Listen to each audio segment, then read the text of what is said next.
Canada just made a move that has Washington furious. After imposing crushing tariffs to block Chinese electric vehicles, they've suddenly reversed course, slashed those tariffs, and rolled out the welcome mat for Chinese EVs. The United States is calling it a betrayal. But what's really happening behind closed doors? For years, the Western world has waged what can only be described as economic warfare against Chinese electric vehicles. Politicians have labeled them security threats. Regulators have investigated whether they could be remotely disabled like digital Trojan horses. Media outlets have amplified fears, painting these cars as mobile surveillance devices on wheels. The United Kingdom launched inquiries into whether Chinese-made EVs posed risks of being shut down from halfway across the world. The United States went further still, effectively banning Chinese electric vehicles from American roads entirely, citing vague but ominous national security concerns. It was a coordinated effort, a wall built by allies to keep Chinese technology out. But then came the unexpected. Canada, one of America's closest neighbors and allies, just did something almost unthinkable. In a stunning policy reversal, Ottawa announced it would cancel the punishing 100% tariff it had previously slapped on Chinese electric vehicles. Not only that, the Canadian government publicly declared it would welcome Chinese EVs with open arms. The reaction from Washington was swift and angry. Sean Duffy, the United States Secretary of Transportation, didn't mince words. In a public interview, he issued a stark warning to Canada. "You will regret this decision." It was diplomatic language, but the message was clear. America views this as a betrayal. So what happened? Why would Canada risk angering its most powerful ally and largest trading partner? And what does this mean for the future of the global electric vehicle industry? Let's break it down. And Canada, sharing the world's longest land border with the United States, felt the pressure acutely. In October of 2024, the Canadian government announced it would impose an additional 100% tariff on electric vehicles manufactured in China.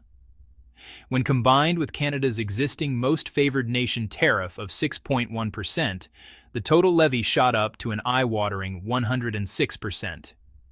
The official justification was straightforward. Canada needed to protect its domestic automotive industry from being overwhelmed by a surge of cheap Chinese imports. While this didn't go as far as America's total ban, the tariff was high enough to effectively price Chinese EVs out of the Canadian market. For all practical purposes, it was a wall. But Beijing doesn't take trade restrictions lightly, and China's response was swift, strategic, and surgical. Rather than issuing empty diplomatic protests, China targeted one of Canada's most vulnerable economic sectors, agriculture. Here's something many people don't realize. Canada is one of the world's largest exporters of canola, also known as rapeseed. It's a massive industry, worth billions of dollars annually, and China has historically been one of its most important and reliable customers. Canadian farmers depend on that Chinese demand. So when Canada imposed those tariffs on Chinese electric vehicles, Beijing retaliated by hitting Canadian agriculture where it hurts most. Almost immediately, China canceled an order for 3 million tons of Canadian canola that had been scheduled for import. That's not a symbolic gesture. That's a direct economic blow. But it didn't stop there. Chinese authorities launched formal trade investigations into Canadian canola oil products, scrutinizing them for potential violations of trade standards. At the same time, Beijing raised inspection and quarantine requirements for Canadian meat products, particularly pork. Compliance procedures were tightened, costs went up, shipments were delayed. Then came the punitive tariffs. China slapped additional duties on Canadian agricultural goods, making them less competitive in the Chinese market. The message was unmistakable. If you block our cars, we'll block your crops. The impact on Canadian agriculture was immediate and severe. Farmers across Canada, particularly in the prairie provinces where canola is a staple crop, were furious. Industry associations began sounding the alarm. Politicians in agricultural regions faced intense pressure from constituents who were losing contracts and watching their incomes collapse. And here's the critical point. These farmers had nothing to do with electric vehicle policy. They weren't the ones who decided to impose tariffs on Chinese EVs. That decision came from Ottawa, driven by political alignment with the United States. But it was the farmers who paid the price. This created a serious political problem for the Canadian government. Agriculture may not employ the largest number of people in Canada, but it's a highly organized and politically influential sector. Farming communities are tightly connected through cooperatives, agricultural corporations, and regional banks. When farmers speak, politicians listen, and the farmers were asking a very pointed question: why should we suffer for a policy that benefits American automakers more than it benefits Canada? Fast forward to January of this year, Canadian Prime Minister Mark Carney embarked on a 4-day official visit to China. It was the first visit to Beijing by a Canadian Prime Minister in 8 years, and it carried enormous symbolic weight. During that visit, Canada and China signed a series of agreements covering energy cooperation, financial services, and trade facilitation. But the headline-grabbing announcement was this: Canada would cancel the 100% tariff on Chinese electric vehicles and restore the rate to the standard 6.1%. But Ottawa didn't stop there. To actively encourage Chinese EV imports, Canada set an annual quota of 49,000 Chinese electric vehicles. And within 5 years, that quota would rise to 70,000 units. Let's put that in perspective. Before the tariff was removed, a Chinese-made electric vehicle that would have cost a Canadian consumer $30,000 after the tariff would now cost just $15,000. That's half the price. Overnight. In exchange, China significantly reduced its import tariffs on Canadian canola oil, slashing rates from over 80% down to 15%. Beijing also signaled it would gradually resume purchases of other Canadian agricultural products. Some analysts have speculated that the entire purpose of Carney's trip to China was to negotiate this deal. And honestly, that's probably not far from the truth. But here's the question: was it really necessary for a sitting prime minister to fly to Beijing just to negotiate a tariff adjustment? Couldn't this have been handled through diplomatic channels? The answer is yes, it was absolutely necessary. And here's why. Canada is a country whose agricultural sector is fundamentally dependent on exports. With a population of only about 40 million people, Canada produces far more food than it can consume domestically. Canadian wheat, canola, pork, and beef are shipped all over the world. Export markets aren't just important to Canadian agriculture, they're essential. When those export channels get blocked, especially to a market as large as China, the economic consequences are immediate and severe. Prices collapse. Farmers go into debt. Rural communities suffer. But here's the political twist. The tariff policy that triggered China's retaliation wasn't designed to protect Canadian agriculture. It was designed to protect the North American automotive industry, which is dominated by the United States. Canadian farmers were being asked to sacrifice their livelihoods to support a policy that primarily benefited American car companies. That didn't sit well. And in a country where agriculture is not just an industry but a cultural and political force, that kind of discontent is dangerous for any government. But predictably, the United States was not pleased. Just 3 days after the Canada-China agreement was signed, Sean Duffy, the U.S. Secretary of Transportation, went public with a warning. Speaking to reporters, he said that Canada would come to regret allowing Chinese electric vehicles into its market. The tone was firm, almost paternal, as if scolding a wayward ally. Then, shortly after, Catherine Tai, the United States Trade Representative, weighed in. She criticized Canada's decision as deeply problematic, arguing that it undermines the collective efforts of Western nations to counter China's growing influence in critical industries. These weren't offhand remarks. These were coordinated messages from 2 senior officials in the U.S. government, designed to signal Washington's displeasure. But here's the thing: Canada isn't backing down. In a remarkable public statement, Prime Minister Carney made it clear that Canada's calculations have changed. He said, and I'm paraphrasing here, that as the global order shifts and becomes more multipolar, China has proven to be a more predictable and reliable trading partner than the United States. And for Canada's long-term economic health, building stronger ties with Beijing is not just an option, it's a necessity. That's a stunning statement from the leader of a country that has historically been one of America's closest allies. It reflects a growing frustration in Ottawa with what many Canadian policymakers see as erratic and self-serving trade policies coming out of Washington. So what does Canada actually gain from this? Is it worth the diplomatic fallout? Let's talk about Canada's domestic electric vehicle market, because that's where this story gets really interesting. 4 years ago, the Canadian government unveiled an ambitious policy framework called the Zero Emission Vehicle Sales Mandate. The goal was simple, but sweeping: transform Canada's automotive market from gasoline to electric. Under this mandate, by 2026, at least 20% of all new vehicle sales in Canada must be zero-emission vehicles. By 2030, that figure rises to 60%. And by 2035, Canada plans to ban the sale of gasoline-powered cars entirely. But here's the problem. As of today, electric vehicles account for only about 8% of new car sales in Canada. That's not even halfway to the 2026 target, which is now just months away. At the current pace, hitting the 2035 deadline is virtually impossible. Why is progress so slow? The answer is price. Canada's electric vehicle market has been dominated by American and European brands.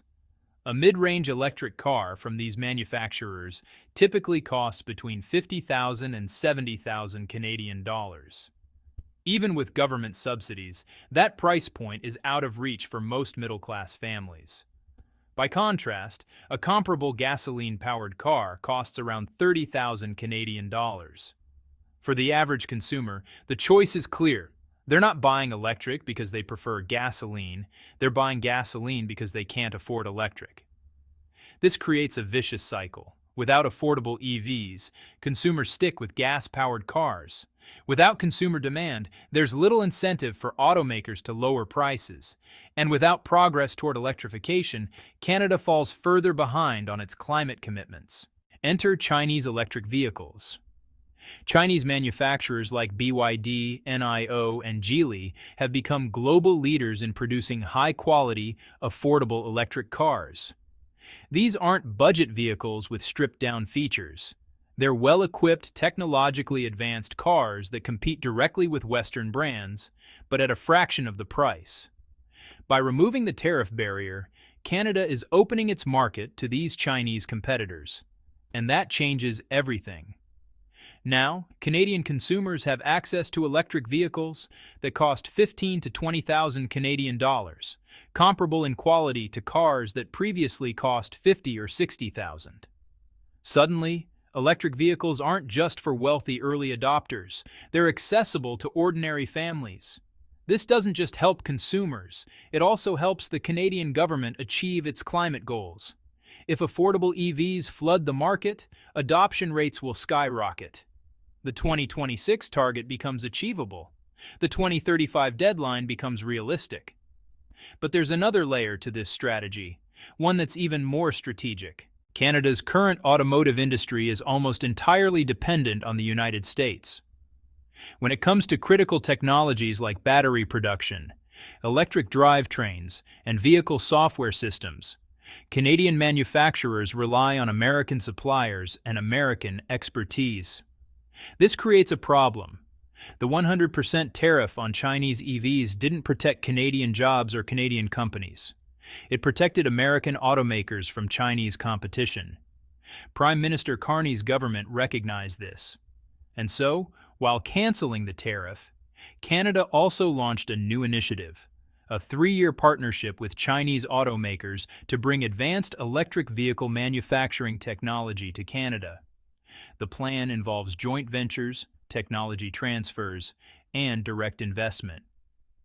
Chinese companies will work with Canadian partners to build battery factories, assemble EVs domestically, and develop supply chains on Canadian soil. The goal is ambitious: make Canada the first country in North America to achieve fully localized electric vehicle production, independent of American technology. If successful, this would be a game changer. Canada would no longer be a junior partner in the North American auto industry. It would be a leader in the global transition to electric mobility. And here's why Chinese automakers are so formidable. Today, Chinese companies dominate the global electric vehicle supply chain. They control nearly every stage of production, from mining lithium to manufacturing batteries to assembling finished cars. Take battery costs as an example. The global average price for mainstream battery cells is around $150 per kilowatt hour. In China, that same battery costs about $70 per kilowatt hour. For a standard 60 kilowatt hour battery pack, that's a cost difference of $4,800 per vehicle. That's not a small margin. That's a fundamental competitive advantage. And this isn't the result of subsidies or government manipulation. It's the result of scale, efficiency, and vertical integration. Chinese manufacturers have spent decades building supply chains that are simply more efficient than anything in Europe or North America. Consider lithium iron phosphate batteries, known as LFP. Everyone in the industry knows that LFP chemistry is safe, inexpensive, and relatively simple to produce. But making LFP batteries that are reliable, durable, and energy-dense enough for long-range vehicles, that's extraordinarily difficult. Chinese engineers have mastered it. Today, Chinese-made LFP batteries are used in electric vehicles with ranges exceeding 500 kilometers. That's a level of performance that was once thought impossible with this chemistry. This is world-class engineering. And it's why countries like Canada are eager to partner with Chinese firms. Canada isn't alone in rethinking its stance on Chinese electric vehicles. Europe is shifting too. For the past 2 years, the European Union imposed heavy tariffs on Chinese EVs, treating them as a competitive threat. But recently, Brussels has begun exploring a different approach: the price undertaking system. In January of this year, the European Commission released new guidance allowing Chinese automakers to submit price commitment proposals. Essentially, Chinese manufacturers can agree to set a minimum import price for their vehicles. In exchange, they avoid the punitive countervailing duties. Why the change? Because Europe has a problem. European automakers produce electric vehicles that are expensive, poorly equipped compared to competitors, and limited in model variety. At the same time, the European Union has committed to achieving net zero emissions by 2030. If Chinese EVs remain locked out, that goal becomes unattainable. So, Europe made a pragmatic choice: open the market to Chinese electric vehicles, and in return, gain access to the technology and scale needed to meet climate targets. It's a trade-off, but it's one that reflects a broader global shift. We're witnessing a fundamental change in how the world views Chinese electric vehicles. For years, the narrative was dominated by fear and suspicion. Chinese EVs were portrayed as security risks, economic threats, tools of surveillance and control. Governments across the West coordinated efforts to block them, citing national security, unfair competition, and geopolitical concerns. But that narrative is crumbling. More and more countries are realizing that blocking Chinese electric vehicles doesn't just hurt China. It hurts their own consumers, their own climate goals, and their own economic development. Canada's decision to reverse its tariffs and welcome Chinese EVs is a case study in this shift. It wasn't driven by ideology or political sentiment. It was driven by hard economic and political realities. Farmers were losing money. Consumers couldn't afford electric cars. Climate targets were slipping out of reach. The solution wasn't to double down on tariffs. The solution was to open the door. And that door, once opened, is unlikely to close again. Because at the end of the day, this isn't just about cars. It's about the future of energy, technology, and global trade. The countries that adapt to this new reality will thrive. The ones that cling to old alliances and outdated policies will be left behind. Canada has made its choice. Europe is reconsidering, and the world is watching. The question now is whether the United States will continue to stand alone, or whether it too will eventually realize that the future of transportation has already arrived, and it's being built in China. The story of Canada's reversal on Chinese electric vehicles is more than just a trade dispute. It's a signal of a world in transition, where old alliances are being tested, new partnerships are being forged, and economic pragmatism is overtaking political ideology. As the global race toward electrification accelerates, one thing is becoming clear: the nations that embrace innovation, regardless of where it comes from, will lead the future. And those that don't may find themselves left in the dust,